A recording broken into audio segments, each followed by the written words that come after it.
Yan guys, hindi lang yan ha, hindi lang yan ano eh. Mag-cross country ka, galing ka sa Middle East. Ang daming sakripisyo na mangyayari guys. Sasakripisyo mo yung trabaho mo dyan sa ibang bansa, dyan sa Middle East para dito sa Macau. Dapat wala kang pagsisisi, wala kang doubt sa sarili mo, wala kang isipin kundi makahanap ng trabaho. Hello guys, magandang gabi. Yan, gabi na naman tayo ngayon nag-vlog kasi nga gabi lang ano tayo, free time. And guys, shoutout sa lahat. Shoutout sa mga lagi nanonood. Welcome kayo lahat dito sa sa YouTube channel ko sa Kamuti Katik TV.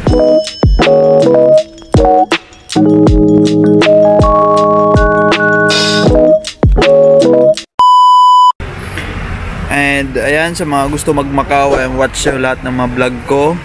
Mapupunta dito sa Macau, mga cross country. Itong video na to guys is para sa mga cross country. Ayan guys, thank you so much, especially dyan sa Middle East. Ayan, shoutout sa inyo guys.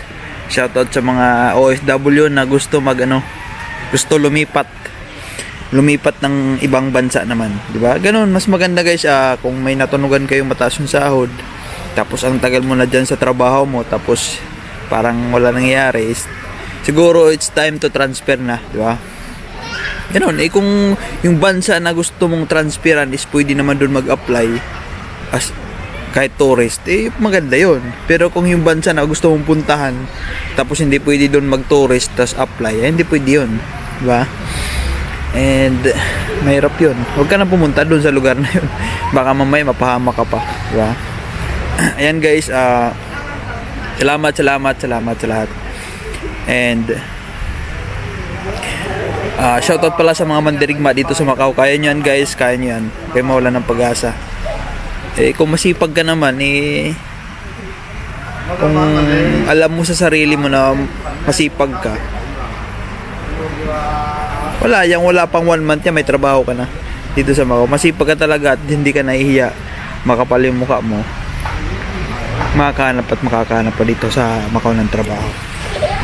Yung mga hindi lang naman nakakahanap dito is yung mga mahiyain, hindi nakakaalis ng mag-isa, diba?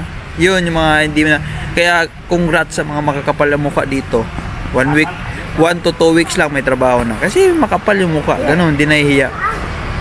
Ayan, congrats sa may mga trabaho na dito sa Macau. Ayan. And guys, pag may trabaho na kayo, ayusin nyo, galingan nyo, isipin nyo yung mga pinagdaanan nyo bago nakuha yung trabaho na yan. Ayan guys, thank you so much. And ayan, shoutout natin. Dami kong sinashoutout kasi guys, nagpapasalamat ako sa lahat sa panonood. And dahil sa panonood yun, nagkakaroon ako ng inspirasyon para i-share palalo yung mga nalalaman ko, di ba? Yun lang, share lang. And guys, for today's video is para sa mga taga Middle East to kasi marami naguguluhan. Middle East to Macau, cross country. Marami kasi naguguluhan, ano bang gagawin pag galing, kasi di ko rin minsan alam yung tinatanong nila, idol, paano ba pag pumunta sa Macau? Di ko alam, galing pala sila sa Middle East, yun ba, galing Pinas, diba? Pag nag-comment kayo guys, tanong nyo, idol, galing ako sa Pinas, paano ba pumunta ng Macau? Mahirapan ba ako? Ganun. Alam, isabihin nyo yung location nyo, kasi minsan nasagot ako sa Pilipinas pala galing. Diba? Pag mga ito guys, tandaan nyo, pag mga galing Middle East, lahat, Saudi, Iraq, ano pa ba, sa Dubai, sa Kuwait, basta Middle East, lahat. Ito yung video na to is para sa inyo. Yan guys, pag galing kayong doon sa Middle East na yon, sa middle place, ito gagawin nyo pag pupunta kayo ng Macau, decided kayo, kasi syempre mababa talaga dyan sa Saudi, kahit anong trabaho mababa. Yung kagandahan lang kasi dyan sa Middle East is yung cost of living mababa, diba? Mga bilihin mura, diba? Ang dami kasi nga syempre magbibis yan sa sahod. Dito naman sa Macau is sakto lang yung yung budget, mabuhay ka naman dito, diba? Pag marami namang pwede pagkakitaan dito kapag wala kang pera masipag ka lang, part time, diba? Tingin-tingin ka lang sa Bay Kubo, makakapag part time ka Ayan, dito punta na tayo sa ano, dami ko nang sinabi. Ayan, pag Middle East ka guys, kung sa lugar mo, basta sa Middle East, kung sa lugar mo is may direct flight from sa Middle East to Macau. Yan, magpabook ka na. Magpabook ka na ng flight mo pa Middle East to Macau. Pero kung wala naman Macau, mag-book ka na ng Middle East to Hong Kong. Yan. Yun ang option mo, Hong Kong. Huwag ka na umuwi ng Pinas. Kasi pag umuwi ka pa ng Pinas, tapos Pinas to Macau, ay nako, ang laki ng problema mo. Imbis na smooth yung biyahe mo, naging masama pa. Mag-ano ka na lang, Middle East to Macau. Diba? O Hong Kong, yan. Kasi sa Hong Kong guys, pag Middle East to, kasi alam ko parang wala ata Macau direct eh. Hong Kong talaga, Middle East to Hong Kong. Yun yung flight nyo, Middle East to Hong Kong. Tapos pagdating nyo sa Hong Kong, mag-bus na lang kayo pa Macau. Mga 1 oras lang biyahe nyan. Daming mapagtatanungan doon sa airport. Pagbaba mo ng airport ng Hong Kong, pagbaba mo dyan, may sakayin din pa Macau, Zhuhai Macau Bridge. Doon na yun. Kaya yung mga nandyan sa Middle East, mag-ipon muna kayo habang nagpaplano pa lang kayo, nanonood kayo sa mga vlog ko, kumuha ko ng idea dito sa Macau. Mag-ipon na kayo dyan. Kailangan natin may bala tayo pumunta ng Macau. Hindi yung wala tayong bala. Delikado yan. Mahirapan tayo niya. Pero sa bagay, pag nandito ka na sa sitwasyon na hirap ka na, nagawa naman ang paraan yan. Diba? Hindi naman tayo pinababayaan ng Diyos. And sinasabi ko lagi sa inyo guys, magdasal kayo. Yung mga nasa Middle East, pag-pray nyo na dito, pagdating nyo ng Macau is maging successful yung mga plano nyo dito sa Macau. Maghanap ka ng trabaho, and pagdasal mo yan na maging successful ka. Tulungan ng Diyos. Sabi mo, Lord, tulungan mo ko. Pupunta ako ng Macau this coming March. Ganon. Para maghanap ng trabaho. Ikaw na bahala sa akin. Ganon. Puro sure guys, pagbibigyan kayo ng Diyos. Diba? Sabihin mo na, ang tagal ko na dito sa Middle East and wala pa rin nangyari and hirap ako dito. Ang hirap ng trabaho ko. Lord, ibigay mo na sa akin yung Macau. Diba? Ganon. Pagdasal nyo yan mga gusto nyo sa buhay and magka-granted yan basta maniwala lang kayo. Yun ang gawin nyo. Middle East to Hong Kong. Tapos magbas na kayo pa Macau. Pagdating nyo dito sa Macau, ayan, panoorin nyo guys yung andyan na itong video na to, panoorin nyo yan para may idea kayo paano maghanap ng bahay dito sa Macau.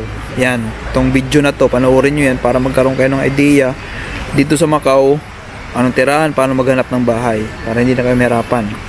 Yan, panoorin nyo yan, tapusin nyo yung video para magkaroon kayo ng idea ano bang matirahan dito sa Macau, ganun, para hindi ka na mga pa dito pagdating sa Macau. Ang pagdating mo dito is may titirahan ka na, diba?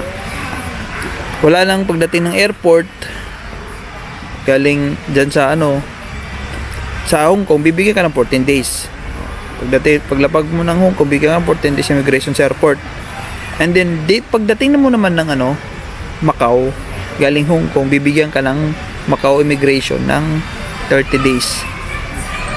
Sa Hong Kong bibigyan ka niyan kasi diyan ka lalapag eh. Magbibiyahe ka papuntang Macau galing Hong Kong. Pagdating mo ng Macau Bridge, Macau immigration, bibigyan ka niya ng bibigyan ka niya ng 30 days. Bahala ka na kung ano gawin mo sa 30 days. Magkala ka, mag-apply ka. Mag-apply ka kung anong gawin mo. Panoorin nyo guys yung vlog ko para may idea kayo paano mag-apply dito sa Macau. Bahala ka na sa 30 days kung anong gawin mo. Diba? Noon, mag-ipon muna kayo dyan habang pinaplano nyo pa lang ng pera. Bahala nyo, pocket money nyo pagdating ng Macau. Yun yung ibig ko sabihin. Hindi yung darating kayo sa Macau dito, wala man lang kayo kadala-dala. Okay lang, walang dalang damit, basta pera mayroon, makakabili ka naman dito ng mga gamit. Ganun. Yun ang gawin nyo kasi maraming wag na kayo umuwi ng Pilipinas, kung saan-saan, wag na kayo pumunta. Hong Kong na, diretso.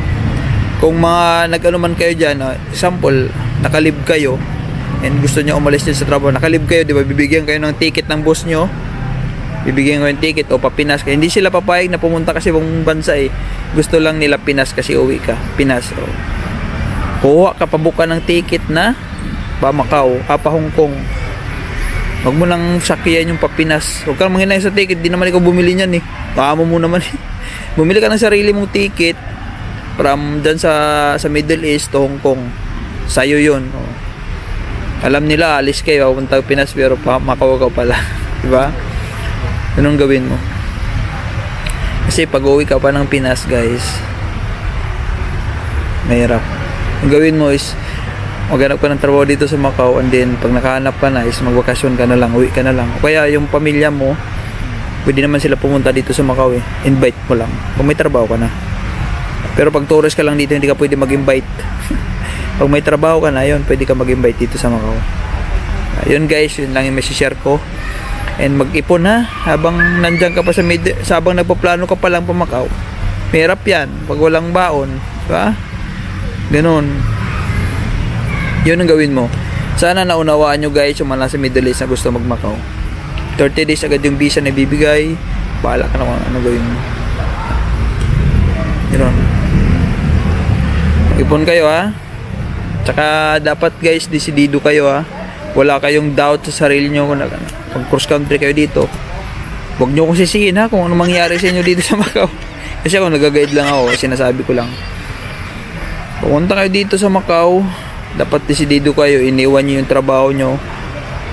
Dapat pag ano kayo, kailangan nyo magsakripisyo. Sacrifice yung trabaho nyo dyan sa Middle East para dito sa Macau. Diba? Ganun. Sacrifice nyo yung trabaho nyo dyan sa sa Middle East para sa Macau kung gusto mo talaga. Diba? Maraming sakripisyo na pwede na kailangan mong gawin para makapag-Macau. Pero kung nagdalasal ka guys, yung sakripisyo na yan is wala yan pag nakahanap ka ng trabaho dito sa Macau. Worth it yan.